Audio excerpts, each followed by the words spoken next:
Hello and welcome to Delivering Better Software Faster with Test-Driven Development. My name is Burk Hufnagel. I'm a programmer and solution architect with Doherty Business Solutions.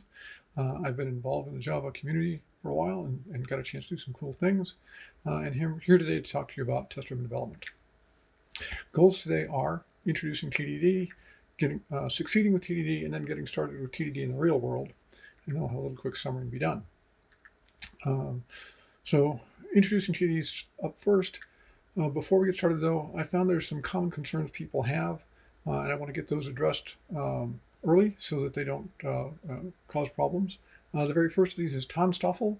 TANSTOFL is actually an acronym standing for there ain't no such thing as a free lunch. And basically what it means is you can't get something for nothing.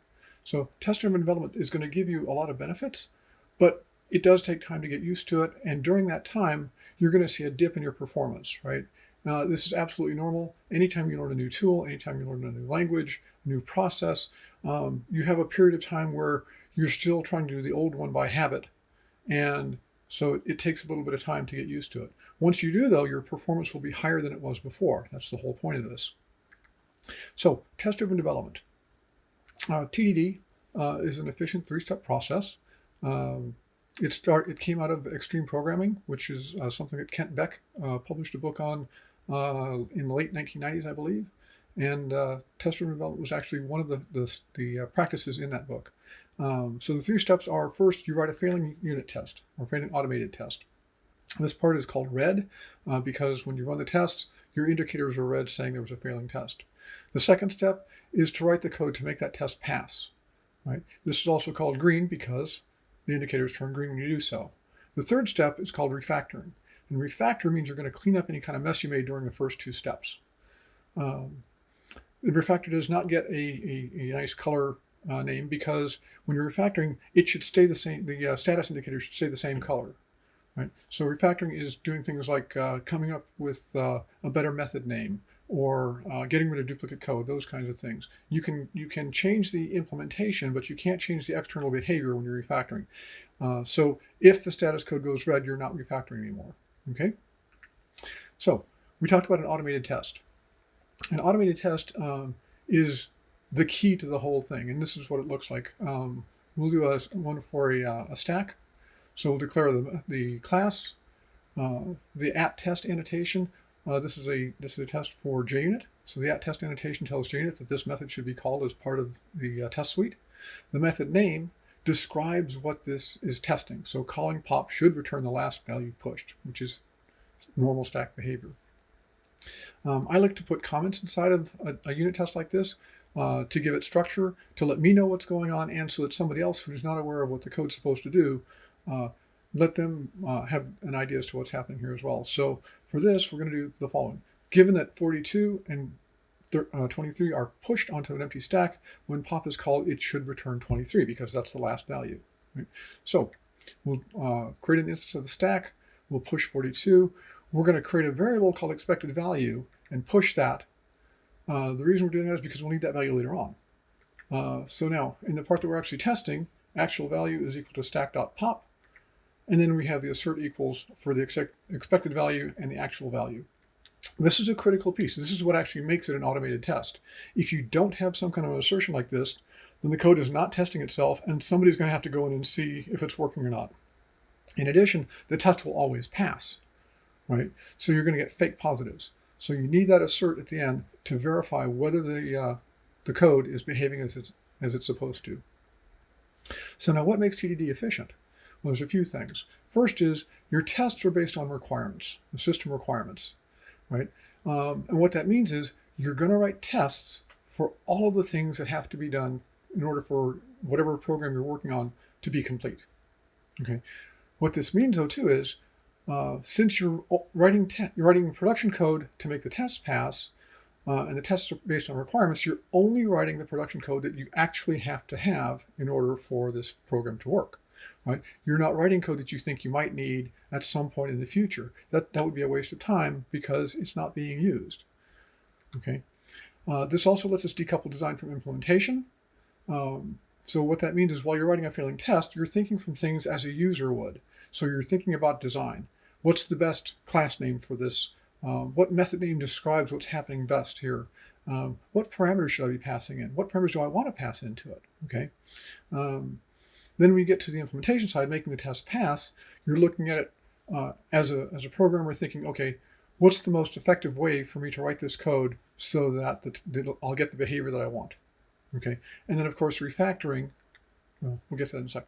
The other piece is that tests will fail when unexpected changes occur. And what this means is if you're going in to make an enhancement to something and you accidentally break something, you won't find out later. You'll find out immediately because when you run the tests, they'll fail because you've made something behave the way it's not supposed to. And that makes it a whole lot easier to find and fix because you just made the change. Worst case, hit Control-Z a few times and you can undo what you did. Right?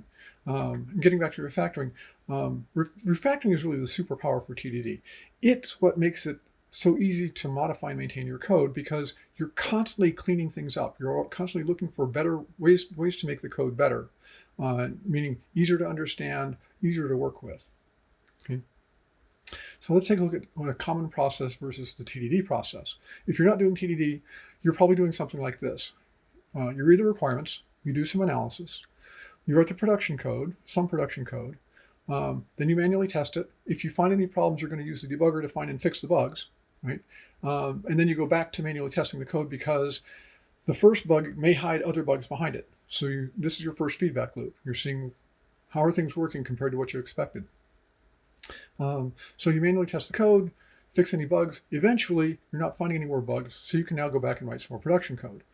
This loop takes a while. Writing production code, you might write 30 minutes, you might write an hour, maybe 2 hours, depending upon how complex the code is and what you need to actually have something worthwhile to test. Right?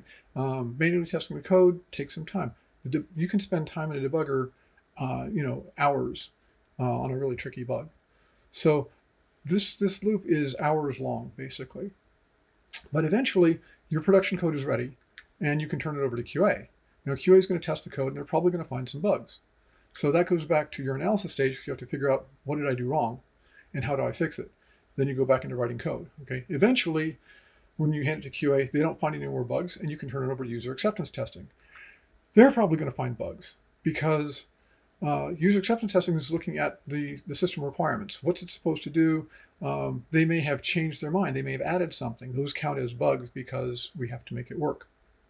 But the problem with QA and UAT is these are fairly long processes. It may take a week or more for QA to be done with it. It may take a couple of weeks by the time UAT gets to it. So the time between when you wrote the code and when you're trying to fix things could be weeks from the time that it could be weeks from the time since you first wrote it. Which means it's going to be harder for you to remember what you were doing, and you have to kind of rebuild that context, okay? But eventually, you get through that, and you get to production. And, sometimes we find bugs in production. And so it's an even longer process, and so you've got even less memory of what was going on at the time. So the whole manual testing tends to take longer and longer. But eventually, you're done, and you're set. So the TDD side starts off the same way. Read requirements, do some analysis, then you're going to pick a requirement and you're going to write a failing test for that requirement. Okay? Small test, it's just a piece of a scenario, and we'll see what that looks like in a little bit. But you write a failing test, then you write the code to pass the test. Just enough code to pass the test. Okay? Then you refactor to clean up any mess you made the first time. That's your feedback loop here. It's a much smaller and tighter loop because you're just working on one tiny piece of functionality and writing just enough code to do that. So that tends to be a lot shorter, on the order of minutes. If you're spending more than about 15 minutes doing this, you're probably taking too big a chunk. Okay, but eventually you've got enough and you turn it over to QA. They're going to find some bugs, but they'll probably find fewer bugs because your automated tests are catching any bugs that you may reintroduce. You're writing smaller pieces to start with, so it's less likely that you're creating any bugs to start. Okay. And you'll find those as you're running the tests and all. So fewer bugs there. Eventually, you go to user acceptance testing. They're going to find fewer bugs. That's because you're using the system requirements to figure out what tests to write. So if there's any kind of misunderstanding there, you should get that handled early on, right? Because you're looking at the requirements. If you have any concerns, you talk to the business people and say, what is this supposed to do? Don't guess, because guessing, you're probably wasting your time on that. So you have fewer bugs at UAT, which means there are fewer loops through this. And so then you release to production, and you'll find fewer bugs there too, because you have a higher quality code going into it. You've looked at all the requirements, you understand those. Your QA people can test more things than just the basic functionality, because the basic functionality is really covered by all your tests. So you find fewer bugs there. And so the big deal here is you're trading hours spent writing and running tests for days or more of QA and user acceptance time. And that's the huge time saving. The write a failing test, red green refactor, that saves you time for sure. Doing it based off requirements saves you time for sure. But the hours or the days that you save with QA testing and user acceptance testing, that's the big piggy banks in these. Okay, so that's the introduction. How to succeed with TDD. One of the biggest problems people have is the whole problem with writing tests. Writing tests seems illogical. Writing the test first seems illogical to a lot of people, because how do you test something that doesn't exist? And I got to say that's the real problem. Throughout our lives, we have learned that testing is something you do after you've done something else, right? You study for a quiz, and you take the quiz, you take the test. If you build something, you'll build it and then you'll test it. If you repair something, you'll do the repair and then you'll test it. Testing happens last. It's just the way we're wired. Now, there are other ways of doing things though, and I want to talk about specifications. Now, a specification is something that's done ahead of time. A specification specifies, it tells you what something is supposed to do or behave like, okay? So if we write a specification, that makes sense, because that's done first. The problem with the specification is specifications don't actually verify anything. That's what tests do. So we need something that kind of does both. And fortunately, there is something. It's called an executable specification. It kind of gives you the best of both worlds, like chocolate-covered pretzels. Executable specifications work like this.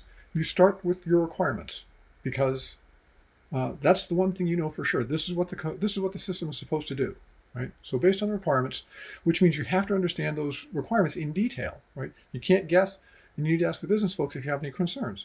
But so you understand the details, and you need that so that you can write your specifications to describe what the code is supposed to do. And when you do that, you're describing it from the user's viewpoint, okay? This is from the outside. It's like the system is a black box, and you're saying, okay, given these inputs, this is the result that should happen. Implementation details are not used here, right? These are like business rules. So it looks something like this. When you're first looking at it and you're writing things down, it looks like a specification. But because there's code associated with it, you can run it like a test. So you get the best of both worlds here. It's very efficient, and you don't spend a lot of time doing things that don't seem to provide much value. So the next thing that pops up, of course, is how do I know what test to write, and how do I know when I'm done, right? And we've already given part of the answer for that, and we'll see more about that as we go through this demo. We're going to TDD a stack, okay? But this isn't like a lot of the articles and such you might have seen on TDDing a stack. I'm not going to tell you what to write. What I'm going to do is we're going to have business requirements, right? Prioritize business requirements. We know what a stack is, right? It's a data structure, returns data in last in, first out, or first in, last out. And it works like a stack of books or a stack of plates or a stack of anything. You put something on top, you take it off the top, okay? So the most important method on this, according to the business, is push. Because if you can't push any data on the stack, then it doesn't really make any sense, because there's nothing to pop. There's no data. Pop, of course, then becomes the next most important, because that's how you get the data off of the stack. And then we have isEmpty, which saves you time. You don't have to worry about, if you're calling isEmpty, then you won't necessarily have to worry about catching the empty stack exceptions that get thrown by pop, because you can say, oh, is it empty? And if it is, then don't call pop. Okay, last thing is peek. And peek is like pop, except it doesn't actually remove the top item. It just gives you a reference to it so you can see what that top item's value is. So those are our business requirements. The dev team takes a look at it and comes up with some concerns and issues of their own. First is, there's no mention of a maximum stack size here. So the question is, was that an error or was that intentional? Because like the Java util stack, for example, is an unlimited thing. There's a problem with that too, because if you run out of memory, the system's going to go down. So you might want to put limits on things. But we need to ask because it's a business requirement that wasn't actually specified. The bigger issue is they want push done first, but there's no real way to test push unless you've got pop or peek working, unless you're going to look inside and break encapsulation. Now, we were saying this is supposed to be from the outside, so that's not going to work. Now, we also agree that push and pop are critical, but peek, peek is a nice to have. IsEmpty is also nice to have. You can get away with putting a try catch around a pop and call that, if it throws the exception, then you know that there's no data there. If it doesn't, you can push the value back on and figure out that's whether it's empty or not. Okay, so Dev comes back to the business team and says, all right, we're recommending doing pop first because it has functionality that we can actually test without anything else existing, and then we'll implement push. We believe isEmpty is not necessarily required. It's a nice to have, and peek is also nice to have. So we're going to recommend just for the minimum viable product on this, we're going to do pop and push. The business agrees, oddly enough, and now we have to write scenarios for this. And the scenarios are based off of the requirements, right? So pop and its behaviors and push and its behaviors. So a scenario might look like this. Given a new stack, calling pop should throw an empty exception, an empty stack exception. Also, calling pop after pushing 5 should return 5. That's stack behavior. Calling pop again should throw an empty stack exception because the 5 got taken off the stack, right? And then pushing 2 and 3 and then calling pop twice should return 3 and 2. That's the first in, last out behavior. So now we've got all the behaviors for push and pop described. And we can start with our first one. So we're going to use the Spock testing framework here. Spock is written in a language called Groovy, which is a very Java-friendly language. You can actually take Java code, paste it into Groovy, and it'll run it just fine. Groovy code compiles to Java bytecodes, but it's got some nice advantages. For example, as you can see here, we're declaring a method using the def keyword. Def says we're defining something. In this case, it's a method. You could also use def for defining variables. And the name of our method is actually a string, right? Calling pop on a new stack should throw an empty stack exception. That's our scenario, right? Now we've got 3 labels here, given, when, and then. These are Java labels that you would use for a labeled break. Spock is using them to create code blocks. So the first given says everything in a given code block is the setup for a test. The strings that follow these labels are for description. So given sets up the code block, when is where we're going to actually execute the code that we're testing, and the then is where we evaluate whether the test passed or failed. This is actually a complete test, and if we run it, we'll actually generate this web page. And you can see here there's a link to the spec and a return link. This isn't important right now, but when you have 10 or more and you have to scroll the page, it makes it a whole lot easier to get down to the test you're looking for. The method name that we had, that string, there it is here as part of the documentation, right? And then the specification text that's here comes from the given, when, then labels, right? And the text that follows those. So let me get back to it.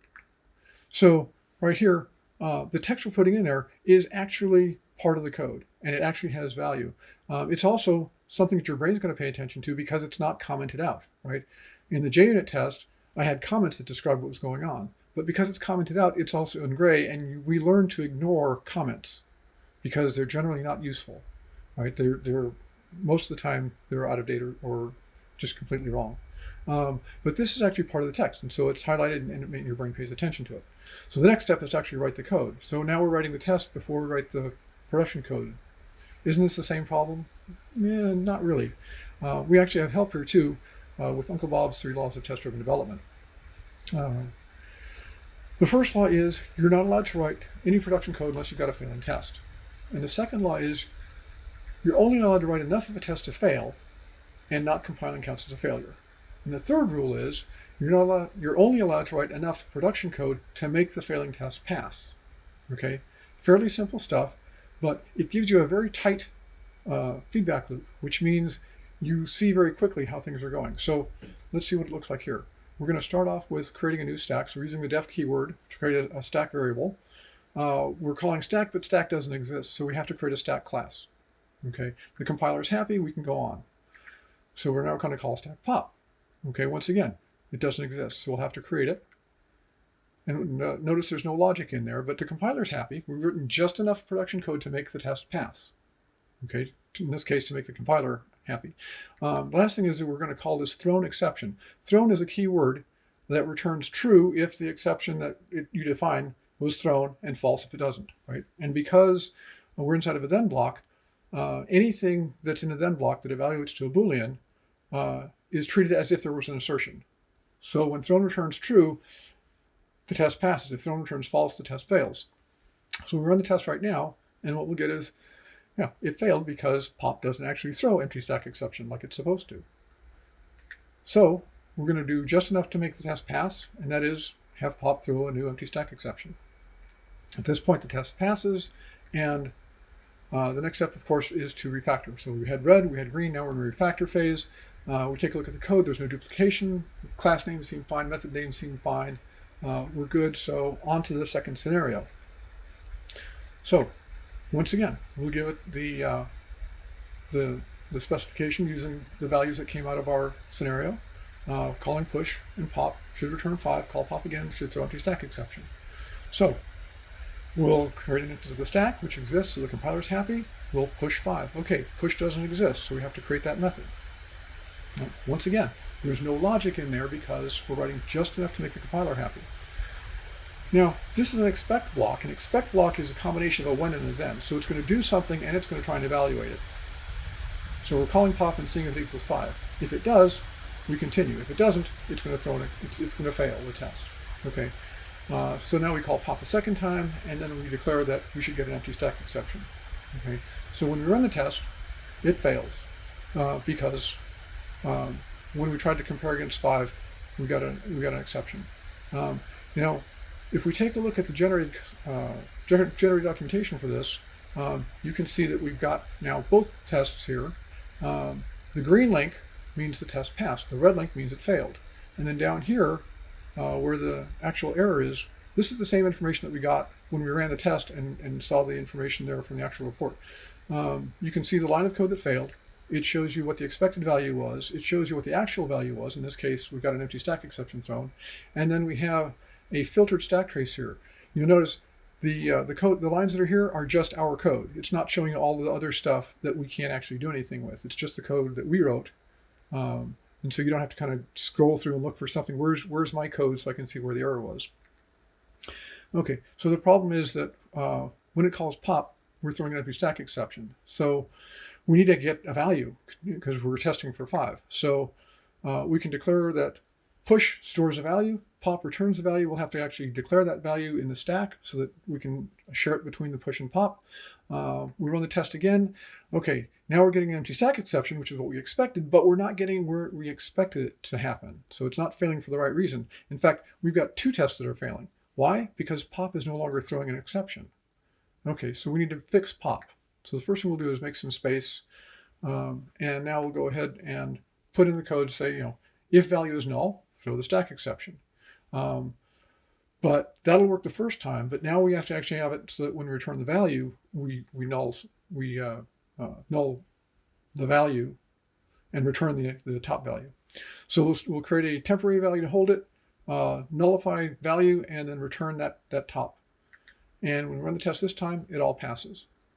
So time to refactor. Everything looks pretty clean, so we should be good. The code generated is now, or the web page documentation that's generated is now green on both. Notice you can take this and you could show this to your business people. You could show this to other teams. They can understand what is happening in the methods. Your business people can look at the logic and say, yes, that's correct, or no, it isn't, right? It's very easy to read, very easy to understand. So we're on to the third scenario. Pushing 2 and 3 and then calling pop twice should return 3 and 2. Okay, so we set up our specification. There's our current stack. We run it, or we put in the code. Everything is black, so we can run the test. And when we run it, of course, it fails.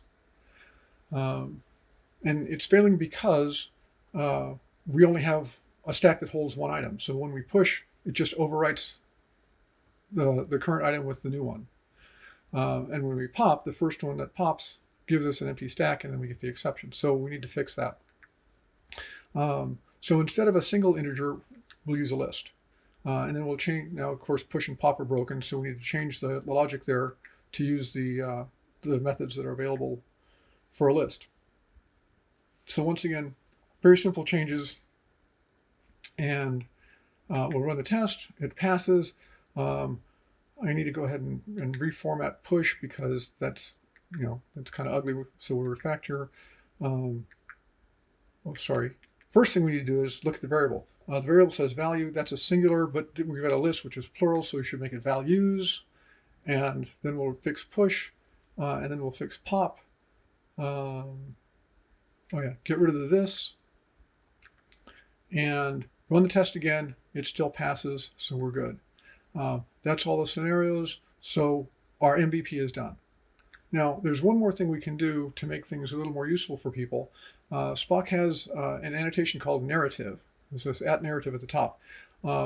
We have a string there. Triple quotes means it's a string, but it has formatting to it. So it's going to keep the line breaks.